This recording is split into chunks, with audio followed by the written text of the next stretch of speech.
Imagine, let's start with a quick word on how you've tailored your campaign to voters in the local area. So we're campaigning on a lot of the issues that voters nationally and locally care for, such as housing. It's a big issue, of course, in London and in this constituency. I brought Party President Tim Farron from the Liberal Democrats to the area to campaign with me on the housing shortage. The Labour Council hasn't been building enough houses here. We're also campaigning on mental health and in particular youth voter engagement. I've got some really interesting ideas on how to get young people re-engaged with the democratic system. Three-way split in 2010. We hear that quite a significant amount of the Liberal Democrat voters are no longer, that you may have lost up to 50% of your voters. How do you respond to that? Well, I think last May, these are predictions based on last May's local election results. I think it was cathartic for the voters. I think that since then, the psychology of the nation has changed about the way it views the Liberal Democrats in coalition, and that's partially because people are expecting another coalition. And so I think now, as a nation, we've got used to the idea of parties being in coalitions. And so I think, actually, no, I would still think this is what it was and it is the tightest three-way marginal seat in England, and there's everything to play for. You've got an interesting background for sure. Give us a quick rundown on that and how it has made you the person you are today.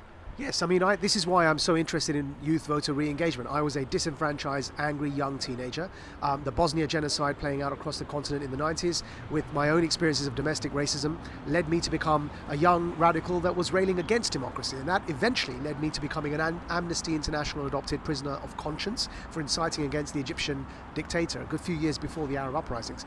But my journey eventually led me to decide to re-engage with the democratic process. I founded Quilliam, which is the world's first counter-extremism organisation to challenge Islamist extremism, and in fact voted for the first time in my life in 2010 for the Liberal Democrats, and I'm proud to be a parliamentary candidate now. And the message that sends to young people that it is possible to re-engage, it is possible that democracy can rehabilitate and embrace people that used to challenge it and disagree with it in this way. I think the symbolism behind that is crucial for healing our nation once more.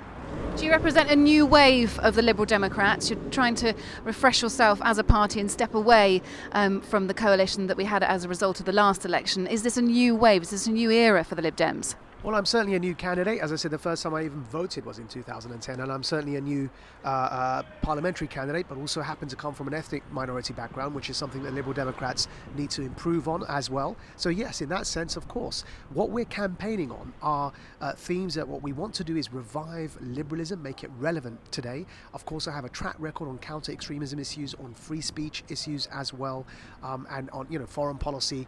I'd be the first member of parliament to speak fluent Arabic, Urdu and English, and I think considering we're all over the Middle East, you'd have thought that somebody else would be in the House of Commons speaking Arabic. So these are the skill sets I want to bring to politics, and I think my voice, particularly on my campaigning issues, really does resonate across the party political spectrum. I've advised every Prime Minister from Tony Blair onwards on national security issues, through Gordon Brown to David Cameron as well, and we're getting a lot of crossover support and endorsements for my campaign from card-carrying members of both the Labour Party and the Tory Party who recognise my work on challenging extremism.